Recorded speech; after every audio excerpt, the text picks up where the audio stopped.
我又来赶海了，来到海边呀，看见很多小球球啊，这都是尼罗的卵啊，咱给它放了，让它回归大海。哇塞，又来了一只小螃蟹啊！这再厉害的螃蟹呀，也逃不过我的小夹子。收了。这种鱼啊，在我们地方都叫它丁鱼啊，能长很大的个头的，咱给它放了。不要。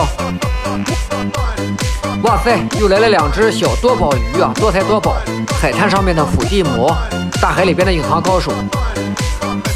又来了一个，都带嘴了，咱也给它放了，让它回归大海。喜欢海边户外的朋友啊，可以点个双击，加一关注，看我直播，带你玩喽。又来海边赶海了，来到海边呀，看见了一条八爪鱼。秋天到来了，这种八爪鱼啊特别的多。哇塞，发现了一个猫眼螺，这个猫眼螺的壳呀，带回去做个工艺品还是不错的，收了啊，带走。快看，又来了个小螃蟹，嘿嘿，是不是躲得挺好？这应该就是一个小花盖蟹了啊！我靠，腿还掉了一个，收。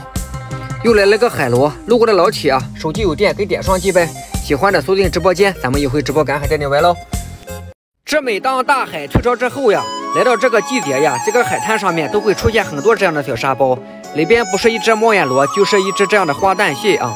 路过的美女帅哥呀，手机有电的话给双击下屏幕。喜欢海边户外的朋友啊，看我赶海带你玩喽。这大海呀，刚刚开始退潮，海边的风浪呀比较大，咱们一起赶海喽。这刚到海边呀，发现了一条尾巴露在外面，咱给它拽出来瞅瞅啊，会是一条什么鱼？这螃蟹啊，它总是不会迟到啊，嘿嘿，这应该就是一个花盖蟹了啊，看上去还挺厉害，收了啊，带走。